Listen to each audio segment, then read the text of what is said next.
Olá, olá, meus amigos. Boa noite a todos, bom dia, boa tarde, bom qualquer horário que você esteja assistindo a este nosso bate-papo. Aqui, professor André Maia com vocês mais uma vez e vamos dar continuidade ao estudo das peças prático-processuais para o nosso exame da OAB.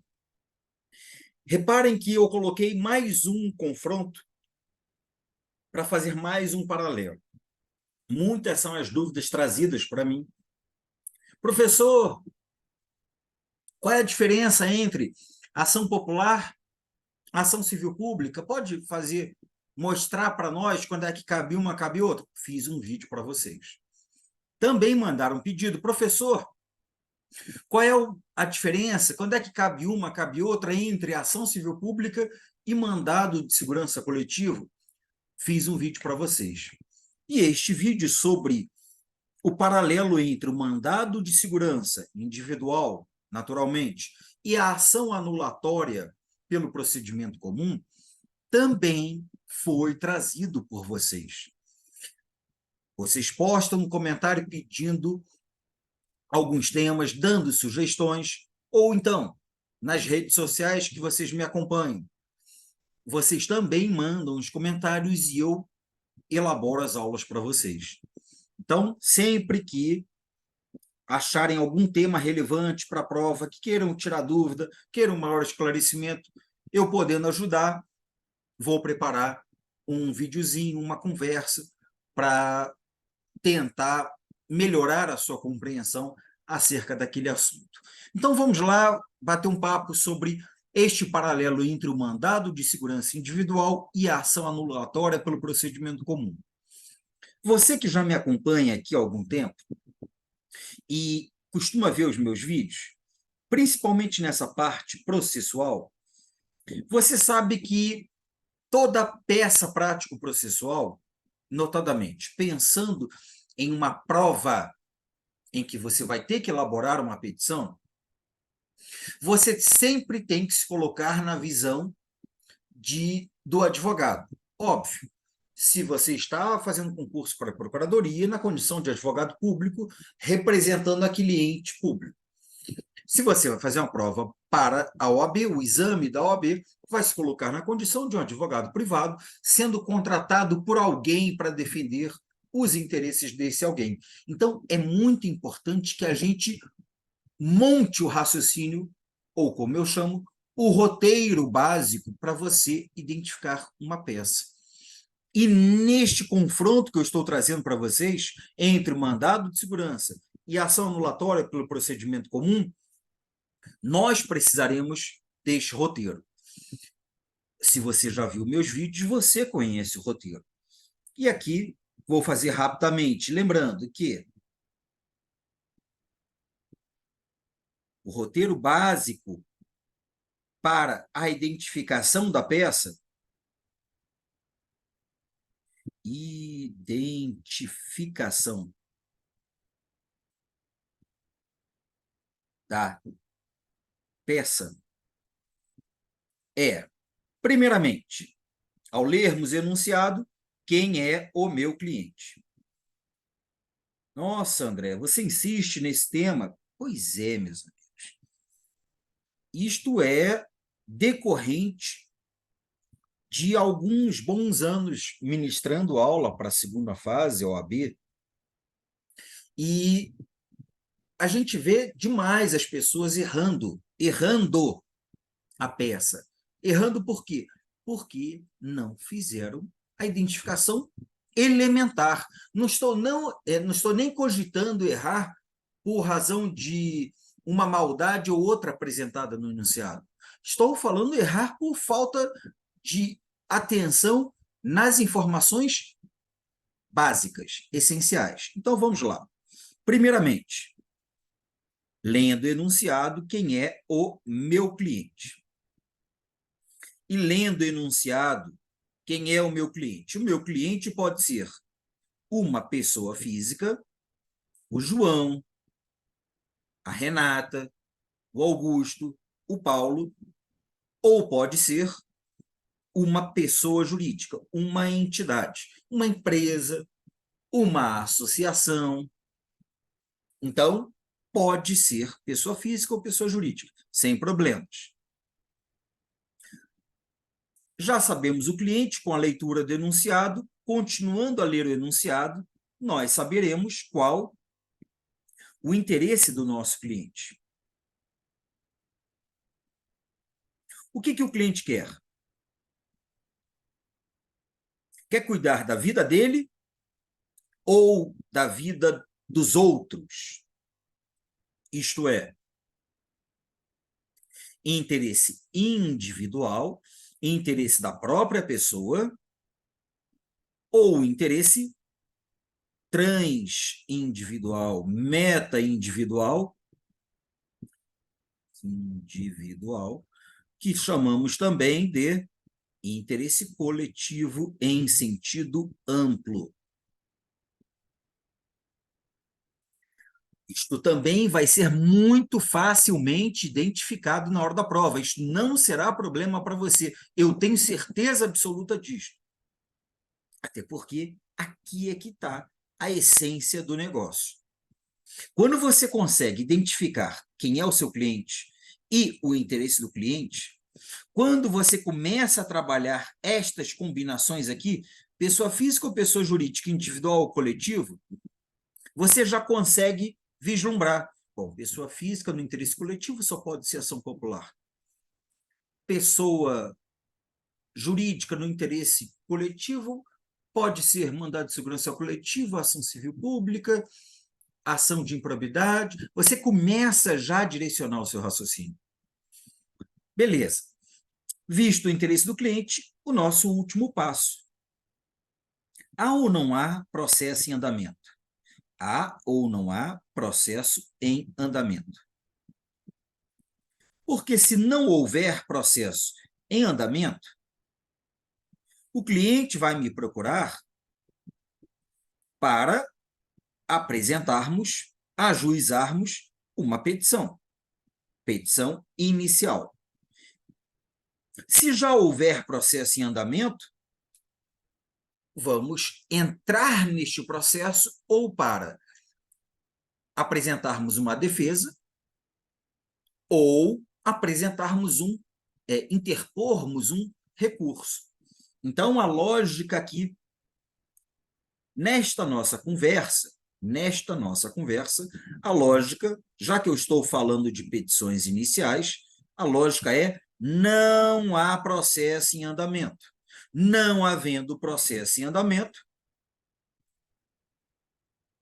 estaremos diante da nossa sempre importantíssima petição inicial, nossa exordial. Petição inicial. Se houver processo em andamento, sem muito mistério, aí nós temos aqueles dois outros caminhos.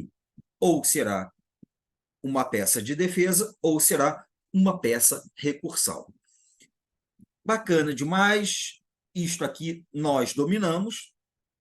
Então, eu estou diante de uma peça em que uma pessoa vai cuidar de interesse individual. Uma pessoa vai cuidar de interesse individual. O caso aqui, mandado de segurança e ação anulatória, se eu coloquei só mandado de segurança, eu estou pensando no mandado de segurança individual. Ação anulatória, também interesse individual.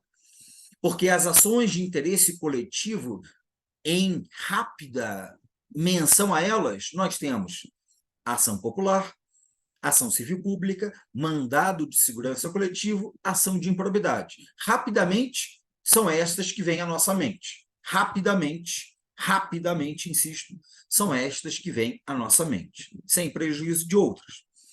Então, estamos diante de uma ação em que, uma petição inicial em que há um interesse individual. Beleza. Mandado de segurança e ação anulatória. Por que o paralelo? O que isto faz com que as pessoas fiquem em dúvida nestas duas? Porque eu sempre sugiro a vocês que, quando estivermos diante de uma petição inicial,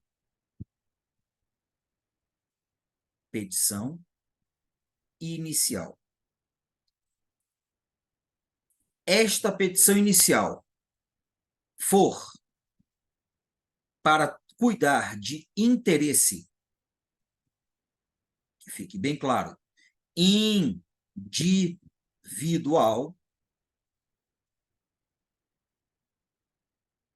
não importa se é pessoa física ou jurídica, não importa se é pessoa física ou jurídica, se na petição inicial nós formos cuidar de interesse individual, nós temos 3 possíveis peças no nosso raciocínio imediato.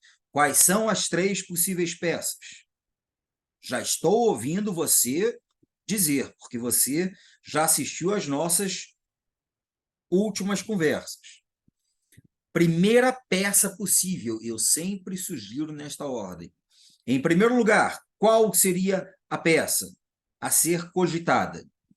Habeas data. A primeira peça é o habeas data, que é para, em rápida e rasa análise, é para proteger direito líquido e certo à informação da própria pessoa do impetrante. Proteger direito líquido e certo à informação pessoal. Não sendo o caso de habeas data, por quê? Porque a informação não é pessoal, é um outro direito líquido e certo. Na sequência, na nossa segunda fase, nós vamos cogitar, sempre pensando, um elimina o outro. Eu só vou passar para a segunda análise se eu descartar a primeira.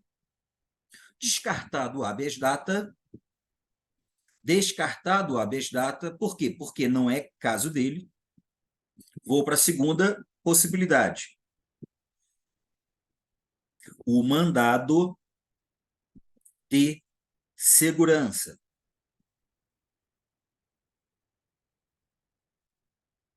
E quando é que cabe o mandado de segurança? O mandado de segurança, sabemos também, neste momento, em rápida análise, para proteger direito líquido e certo, não amparado pelos habeas, em que não caibam habeas data e habeas corpus. Proteger direito líquido e certo residual, subsidiário. Proteger direito líquido e certo, não amparado por habeas corpus ou habeas data, decorrente de ato coator praticado por uma autoridade coatora que se comporta de maneira ilegal ou abusiva. Então, mandado de segurança. Se não for caso de mandado de segurança, somente nesta hipótese, eu insisto, somente nesta hipótese em que descartamos a primeira cogitação, em que descartamos a segunda cogitação, é que eu vou pensar na ação pelo procedimento comum. A ação lá do CPC. A ação de alguma coisa, vamos deixar aqui em pontinhos, ação, 3 pontinhos, pelo procedimento comum. É a última medida que nós vamos ter para entrarmos em juízo na defesa de um direito individual do nosso cliente. É aquela ação que nós vamos tomar por base o artigo 319 do CPC e seguinte, em que o pedido nesta ação, o pedido, por isso os pontinhos, será o nome da ação. Se eu quiser uma ação para cobrar, ação de cobrança, cobrar uma dívida. Se eu quiser uma ação para reparar danos, será uma ação de indenização ou ação de reparação de danos. Se eu quiser uma ação para anular um ato, será uma ação de anulação ou ação anulatória. Se eu quiser uma ação para rescindir um contrato, ação de rescisão de contrato administrativo. E assim vai. Todas as ações que não se enquadrarem na primeira hipótese. Por quê? Porque está descartada está descartado o cabimento do habeas data. Ou não se enquadrarem na segunda hipótese, e não se enquadrarem, melhor dizendo, e não se enquadrarem na segunda hipótese. Por quê? Porque não cabe o mandado de segurança por alguma das hipóteses em que o mandado de segurança não é admitido. Sobrará para nós a ação pelo procedimento comum. Eu vou pedir para vocês para que tomem todo o cuidado do mundo, para que façam sempre esta análise neste sentido. Em se tratando de interesses individuais, você vai cogitar primeiro o habeas data, pensou, descartou tudo. Não, não é habeas data. Então, vamos ver se é mandado de segurança. Vamos esgotar todas as hipóteses em que o mandado de segurança é possível e não é possível, não sendo MS, aí vamos para a derradeira, que é a ação que vai ter o nome do pedido principal, e ação esta pelo procedimento comum, que antigamente chamavam, à luz do CPC de 73, chamavam de ação ordinária ou ação pelo rito ordinário. Agora, o rito ordinário ficou sendo chamado de rito comum ou procedimento comum. Combinado? Combinadíssimo. Beleza, então vamos lá pensar que já descartamos o habeas data, estamos enfrentando a possibilidade de ser ou não ser o mandado de segurança. Mandado de segurança. MS. MS está regido pela lei, ou antes da lei, né? Regido pela Constituição da República, lá no artigo 5º, inciso 69. E tem a sua própria lei regulamentadora 12.016 de 2009, lei do MS. Muito bem, estamos trabalhando com o mandado de segurança. Para que serve o mandado de segurança? O mandado de segurança vai ter o seu cabimento. Mandado de segurança individual, é claro, insisto, individual, ele vai ter o seu cabimento nos termos do artigo 5º, 69, e do artigo 1º da Lei 12.016. Cabimento do MS.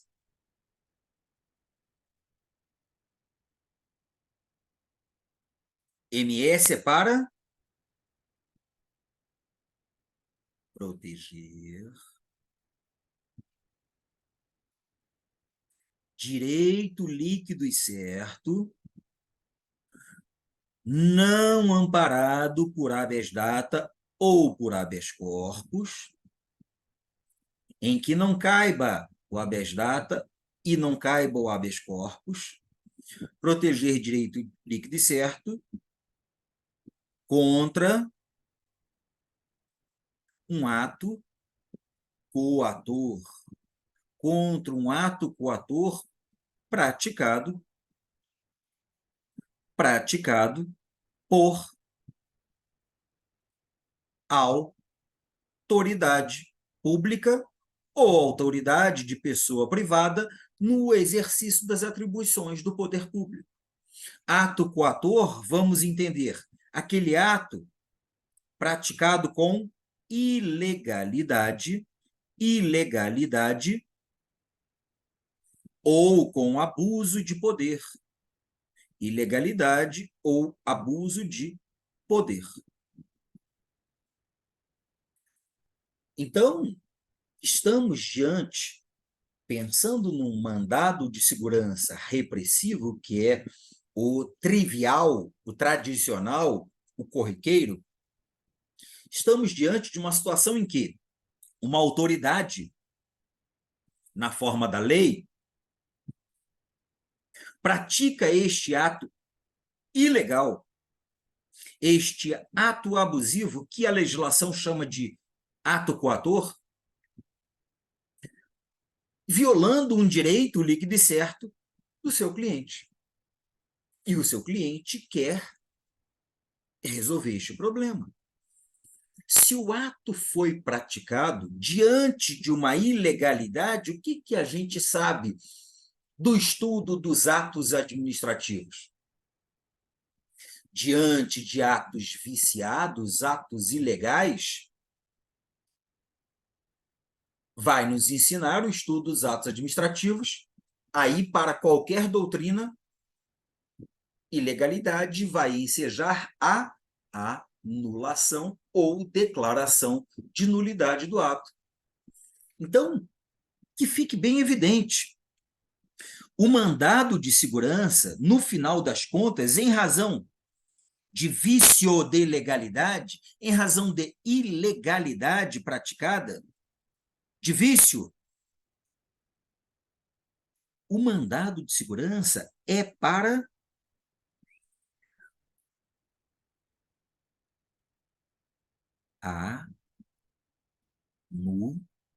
anular, anular o ato coator, anular, desfazer a coação. O seu cliente não quer mais aquela ilegalidade sendo perpetuada, que prejudicou um direito assegurado na ordem jurídica, um direito assegurado a ele. Então, este é o pedido principal do mandado de segurança. Como é que a gente coloca lá no item dos pedidos? Procedência do pedido para anular o ato coator da autoridade tal.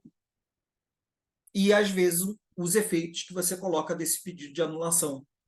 Ou então, a gente também pode colocar no mandado de segurança, ao invés da expressão procedência do pedido para anular, a gente pode utilizar a expressão concessão da segurança para anular. O que eu quero que fique claro aqui para vocês é este pedido anulatório. Se eu estou diante de ilegalidades, mandado de segurança é para o desfazimento da ilegalidade. E o desfazimento de uma ilegalidade é, regra geral, feito com uma anulação. Regra geral, feito com uma anulação. Então, é isto que nós pedimos em mandados de segurança, porque foi assim que a nossa banca apontou nos seus espelhos de resposta, nos seus padrões de correção. Aí você abre o olho, caramba, se a ação é para pedir a anulação, a ação anulatória também. Agora você entende, você que não foi quem me pediu para preparar essa aula e tirar essa dúvida, agora você que está me acompanhando, você enxerga o que causa a proximidade entre o mandado de segurança individual e a ação anulatória? Pois é.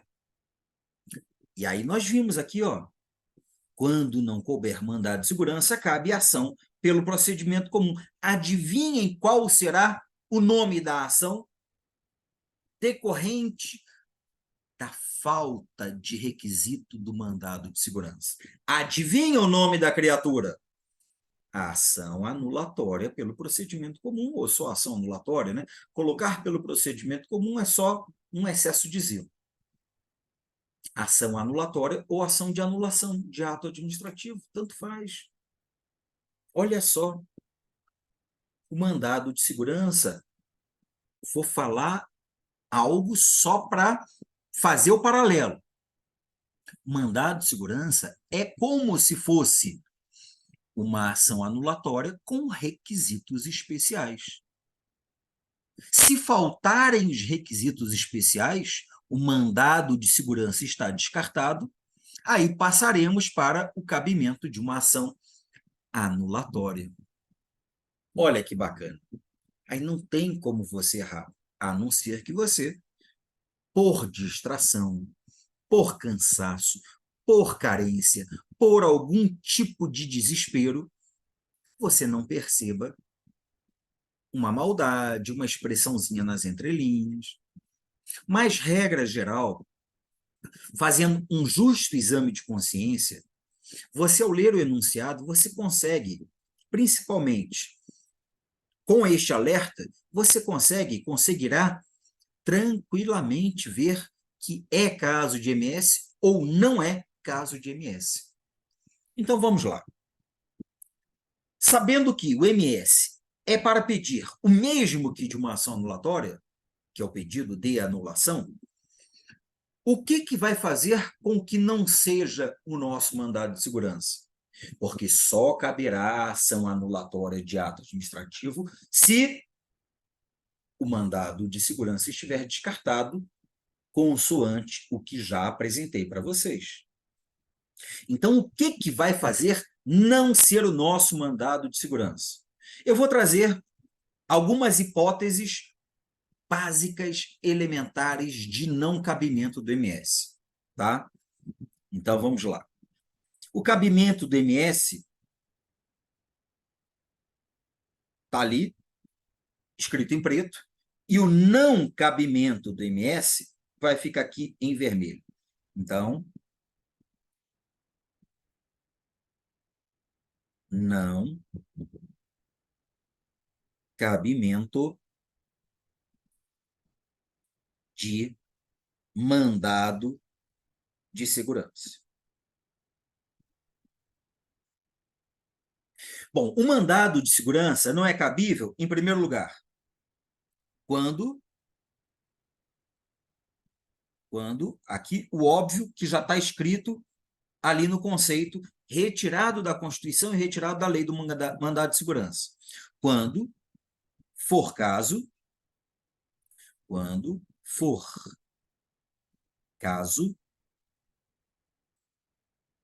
de habeas data ou de habeas corpus. Sem mistério. Também não cabe o mandado de segurança, quando, atenção, quando for necessária, atenção, quando for necessária a produção de provas. Ou também chamada de dilação probatória.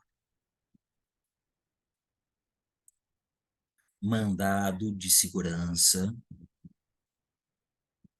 não pode ser impetrado, quando for necessária a produção de provas. Aí vem o enunciado para você e diz: considere, faça a defesa do seu cliente, faça a defesa dos interesses do seu cliente, ajuizando a ação cabível, considerando ser necessária a produção de provas. Se o cara no enunciado diz para você que é necessária a produção de provas, que é necessária a dilação probatória, o mandado de segurança não pode ser impetrado. Ah, professor, e se eu fizer um mandado de segurança? Eu fiquei até sem palavras agora, né? Você viu que eu parei uns segundinhos refletindo. Não, você não vai fazer isso. Você não vai fazer isso. Porque você sabe, está guardando, está interagindo com o que você está vendo na tela. Mandado de segurança não pode ser utilizado sendo caso de produção de provas. Por que não pode? Porque quando eu quero tratar de um direito líquido e certo meu violado, eu já tenho que apresentar uma prova documental pré-constituída. Eu já tenho que anexar à minha petição inicial a prova documental. A prova documental ela não será ainda produzida, não será ainda constituída. Ela já está pronta, ela já está pré-constituída, antes do ajuizamento da ação, antes da impetração da ação. Então, não haverá a produção de provas. E se eu quiser fazer MS? Você não vai fazer MS.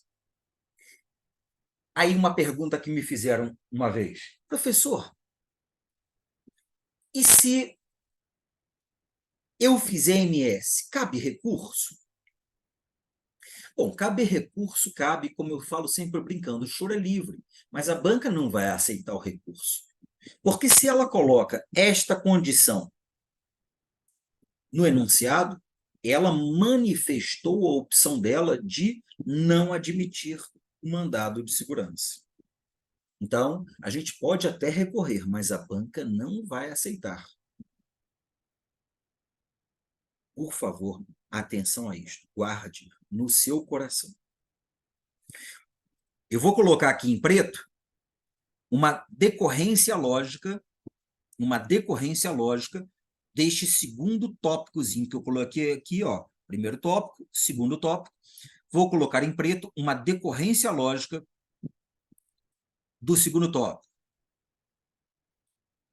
Na petição inicial de MS, qualquer que seja o MS, bem como de HD, HC, qualquer ação de caráter mandamental, na petição inicial de mandado de segurança, a prova documental pré-constituída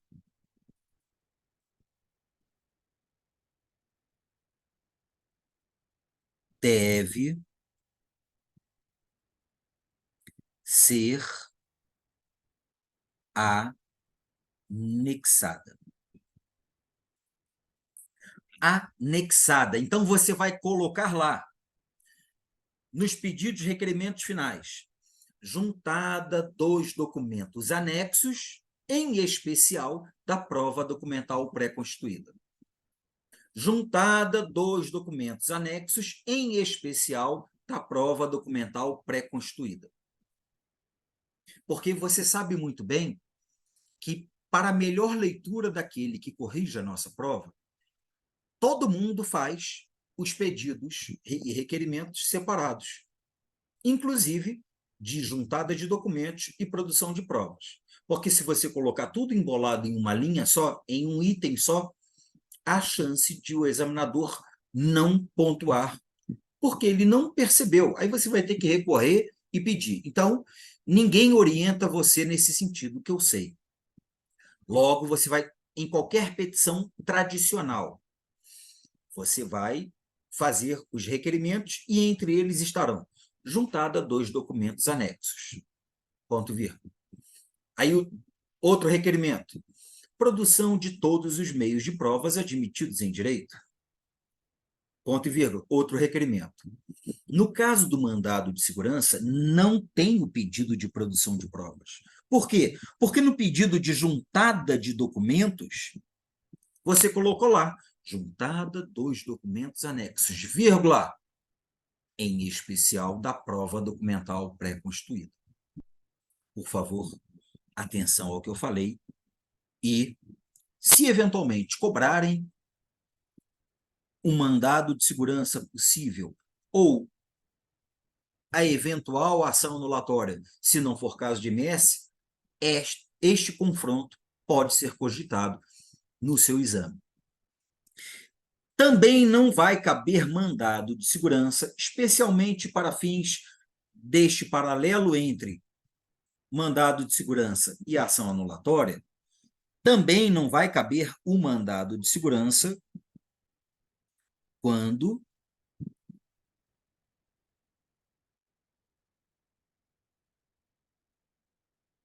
sendo MS repressivo,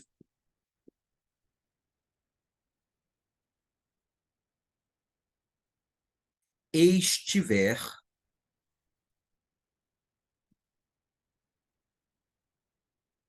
expirado, estiver vencido o prazo decadencial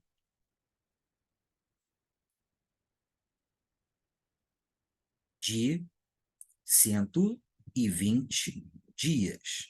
120 dias, eu vou colocar aqui aproximadamente, não é a mesma coisa, é aproximadamente, tá? Aproximadamente 4 meses. Aproximadamente 4 meses. Então, pode ser que a prova conte para você que, nos termos, antes da prova, isso aqui está fundado no artigo 23 da Lei do Mandado de Segurança e súmula 632 do Supremo Tribunal Federal, que diz que é constitucional lei que prevê prazo decadencial para impetração de mandado de segurança. Então, pode ser que a prova diga que considere que foi publicado o ato em tal dia. Com a publicação, presume-se que a ciência do ato foi dada. Então, considere que o ato coator foi publicado em tal dia. Ele não vai dizer que é o ato coator, mas você vai perceber do caso que aquele ato ilegal, por exemplo, uma demissão ilegal, injusta, foi publicado em tal dia. 7 meses após, 6 meses após, 5 meses após, ou seja, vencido o prazo decadencial de 120 dias, a contar da ciência do ato. Se vencido o prazo decadencial de 120 dias, não cabe o mandado de segurança. Poxa, professor, se não cabe o mandado de segurança para anular um ato ilegal praticado pela autoridade coatora, porque o prazo está vencido, o que eu faço? Adivinha. Adivinha? Ação anulatória pelo procedimento comum. Sério? Sério. Sério mesmo? Seríssimo, com 2 is e acento agudo no segundo i. Então, estas duas hipóteses, que tem aqui os comentários em preto, são as hipóteses que mais suscitam problemas na prova do seu exame da OAB. São as hipóteses em que há mais pessoas se confundindo, trocando as peças entre o mandado de segurança e a ação anulatória pelo procedimento comum. Então, por favor, muita atenção. Eu estou sendo um pouquinho detalhista nesta informação, porque você não pode errar. Caramba! Sério? Sério. Quando é que também não cabe MS? Aí não vai caber MS em várias outras hipóteses. Em várias outras hipóteses, por exemplo, uma delas, quando for caso do artigo 5º da lei do MS. Quando for caso do artigo 5º da lei do MS, esse lei do MS aqui ficou feio toda a vida, né? Quando for caso do artigo 5º da lei do MS. Mas aí, esta hipótese aí, em que nós temos, quando couber recurso com efeito suspensivo no âmbito administrativo, quando couber recurso com efeito suspensivo no âmbito judicial, contra a decisão transitada e julgado, e mais outras hipóteses de várias súmulas do STF, do STJ, estes casos aqui não são casos que vão ensejar a ação anulatória. São casos que vão ensejar outros meios cabíveis. Então, por exemplo, quando for hipótese do artigo 5º, vai caber um recurso administrativo com efeito suspensivo ou recurso judicial com efeito suspensivo. E também, no caso de decisão transitada do julgado, o que cabe é outro instrumento processual chamado de ação rescisória. No caso de súmulas, como, por exemplo, para cobrarmos um valor, não cabe IMS, porque tem ação própria, que é a ação de cobrança. Para cobrarmos prestações pretéritas vencidas, não cabe IMS, porque cabe ação própria, que é a ação de cobrança. Então, mandado de segurança aqui, nestas hipóteses, são hipóteses que são só para complementar e ilustrar o nosso raciocínio. O que, de fato, é relevante para esta nossa interpretação é o que está, vou colocar em preto para ficar mais marcante, é o que está aqui no asterisco. E você vai guardar isto com toda a força do mundo, com toda a violência que você puder guardar. Beleza. Outra coisa no confronto entre MS e ação pelo procedimento comum.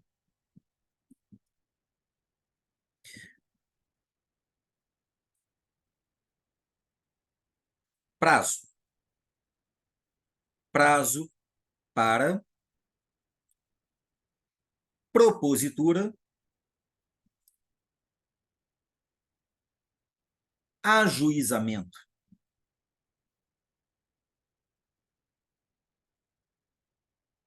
impetração. Lembrando que para as ações mandamentais, o nome adequado é impetrar. Para as demais ações normais, o nome é propor ou ajuizar. Como você preferir, a banca também não vai entrar nesse mérito, né? É só porque eu sei que você já está estudando e já tem esta noção.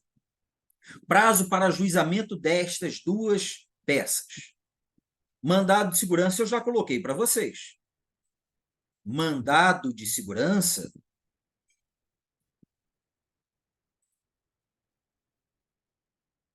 o MS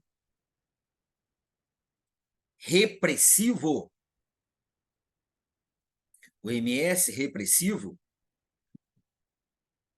se repressivo, porque já foi praticado o ato coator, prazo, ele deve ser impetrado dentro do prazo, decadencial.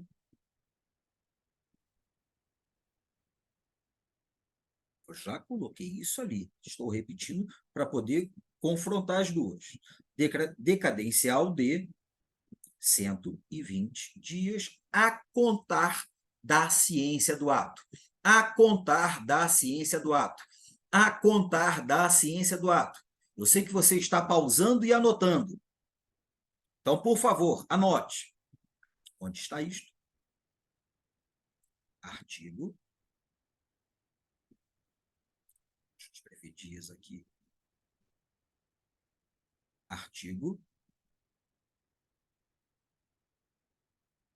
23 da Lei 12.016 de 2009 e súmula 632 do STF. Sempre lembrando de colocar a tempestividade dentro do tópico do cabimento, ou, se você preferir, abrir mais um tópico na sua petição, pode abrir o tópico da tempestividade e mencionar tudo isto aqui.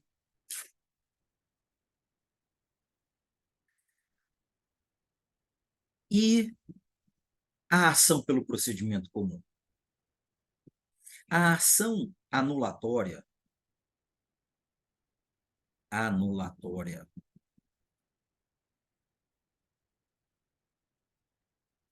pelo procedimento comum, aquela lá do 319 do CPC, aquela genérica do CPC, que recebeu o nome de anulatória porque o pedido, o pleito é de anulação, tem qual prazo para que a gente possa ajuizar? Vocês lembram que eu, quando comentei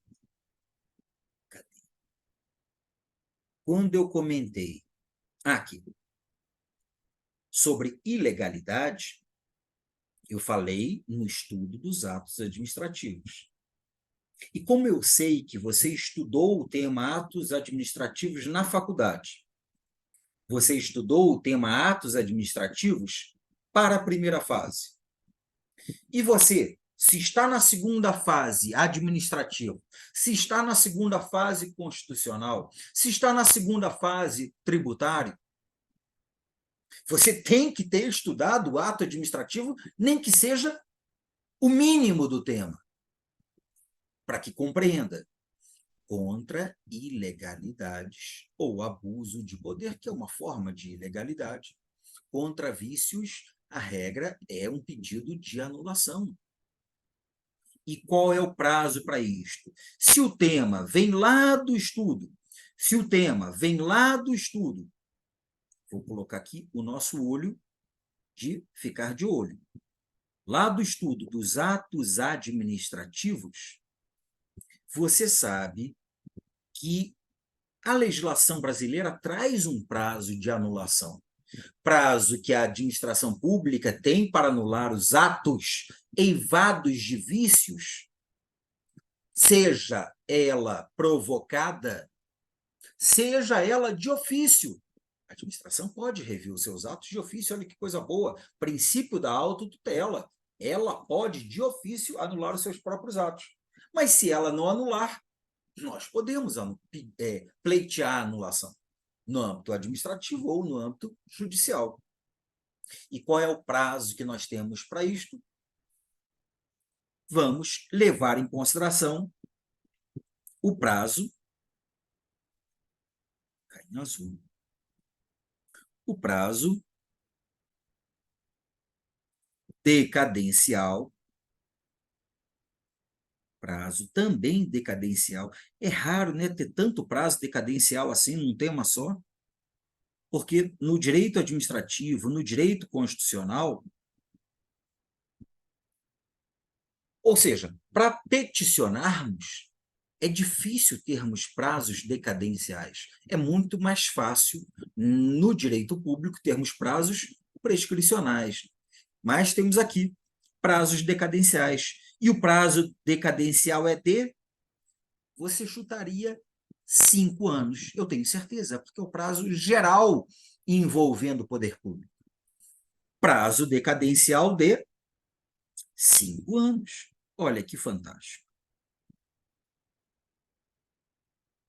A contar da prática do ato. A contar da prática do ato.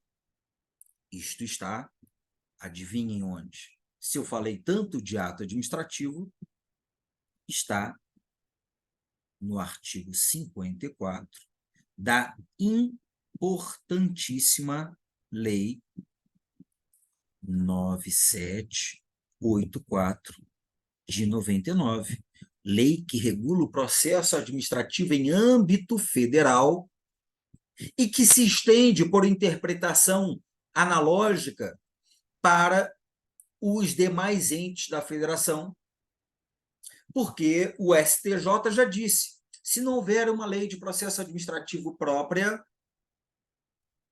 naquele ente da federação, os processos administrativos ali serão regidos com as normas da Lei 9784 de 99. E o Supremo Tribunal Federal já disse que não pode um ente político legislar dispondo de forma diversa da Lei 9784, no sentido aqui do prazo decadencial. Este prazo de 5 anos você pode tomar por base também o famoso decreto 20.910 de 32, 20.910 de 32, que a gente usa para ação indenizatória, lá no artigo 1º dela, do decreto. Pode também levar em consideração a Lei 9494 de 97, que também envolve pedidos em face da Fazenda Pública, tudo tratando de 5 anos. Então, nós temos prazos diferenciados. E a prova sempre vem com detalhes e pode ser que você se emocione e não perceba isto aqui. Então, por favor, somente este paralelo. Mais um detalhe no confronto das duas peças. O mandado de segurança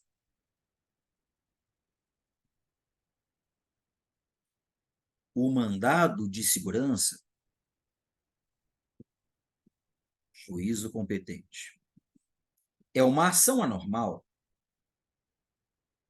Então, mandado de segurança está em vermelho. Mandado de segurança é o que eu apelido de ação anormal. E ser uma ação anormal é ser uma ação que não vai seguir a regra básica das demais ações. Uma ação que tem muitas regras próprias e diferenciadas. E as ações anormais, no caso do nosso MS, o juízo competente pode ser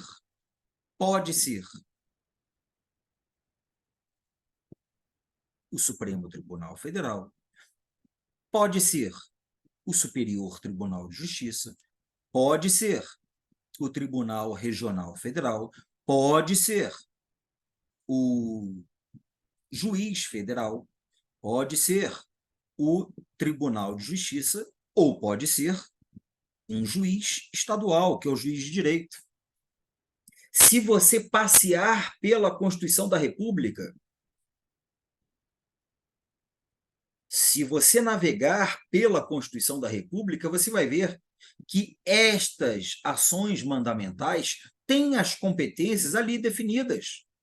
Dentro da nossa área civil, tem ali artigo 102, inciso 1º, artigo 105, inciso 1º, artigo 108, inciso que eu não lembro, artigo 109, inciso 7º, 8º, vou colocar aqui 8º. Aí você confere, por favor. Artigo 125, parágrafo 1º, que não diz nada com precisão. Reparemos que a Constituição da República prevê o juízo competente para processar e julgar originariamente mandados de segurança. Então, a petição inicial do mandado de segurança pode ser lá ou lá, a depender da autoridade coatora. A depender da autoridade coatora. E você tem que prestar muita atenção em qual é a autoridade coatora. Porque se você erra o endereçamento para o excelentíssimo senhor doutor ministro-presidente do Colendo Supremo Tribunal Federal, excelentíssimo senhor doutor ministro-presidente do Colendo Supremo Tribunal Federal, se você errar o endereçamento mandando para o STJ, ou para o TRF, ou para qualquer outro juízo, você só perde o ponto do endereçamento, 0,2, normalmente. Você não erra a ação.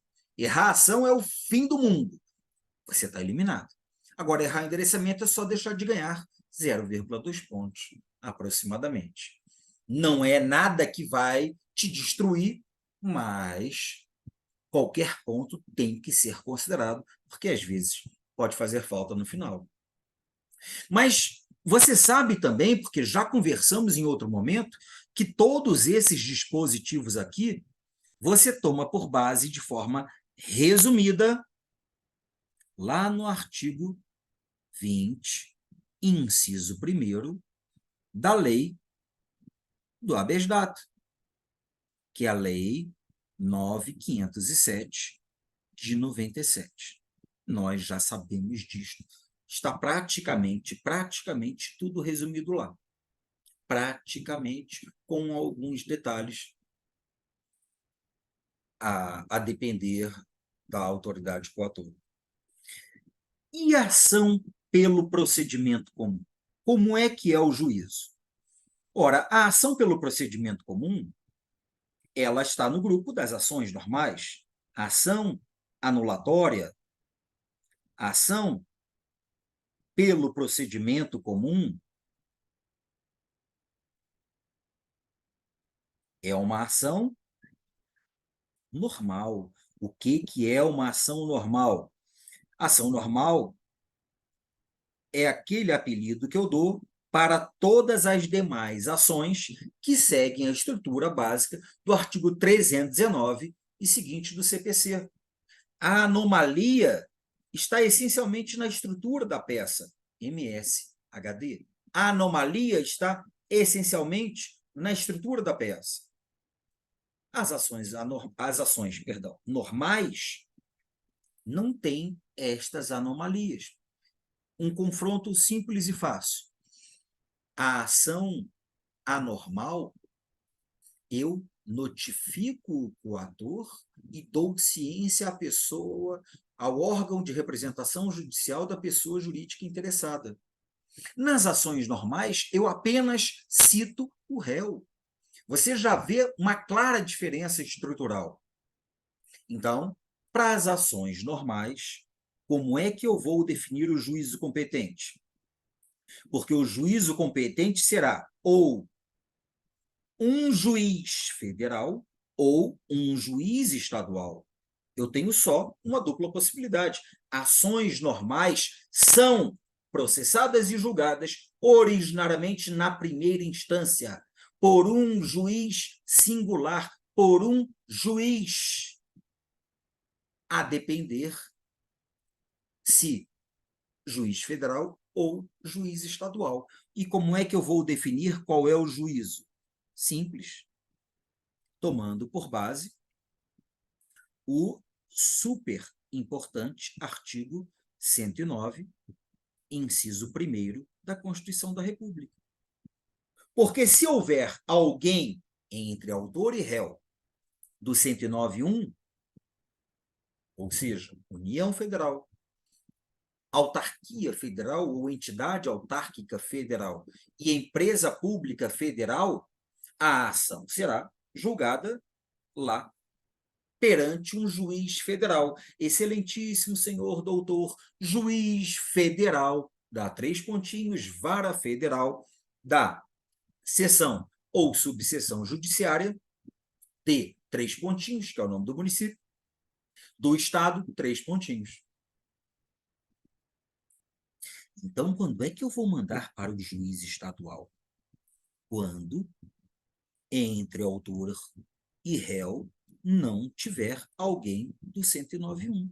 Simples assim. Ah, então, André, você está me dizendo que é por exclusão? Sim, é por exclusão.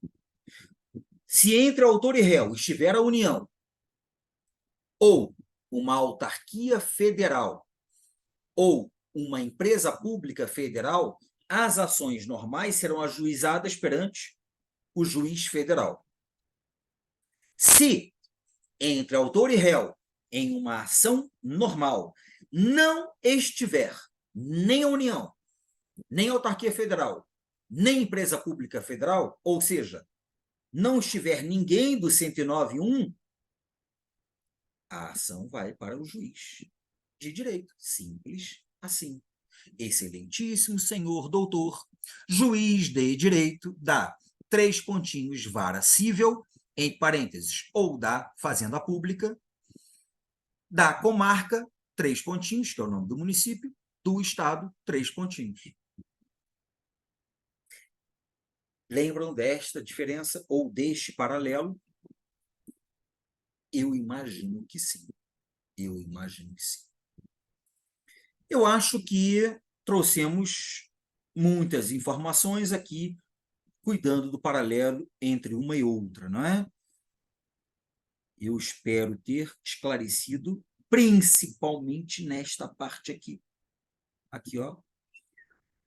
Esclarecido muito eventual dúvida que você possa ter no paralelo entre essas duas ações. Porque, se for necessária a produção de provas, não cabe mandado de segurança, cabendo, residualmente, a ação anulatória. E ou, se estiver vencido o prazo de 120 dias, ou seja, a ciência do ato coator for a mais de 120 dias, não caberá o mandado de segurança, mas sim caberá a ação anulatória. Beleza, meus amigos? Muitíssimo obrigado pela atenção. Se fez algum sentido este esclarecimento para você, por favor, deixe o seu like aí, marque o joinha aí no nosso canal, para que o YouTube entenda que este vídeo é relevante e leve a mais pessoas que precisam dessa orientação, precisam de algum auxílio, e aqui o trabalho é para que todos possam igualmente crescer. Muito obrigado pela atenção, bons estudos e até a nossa próxima conversa.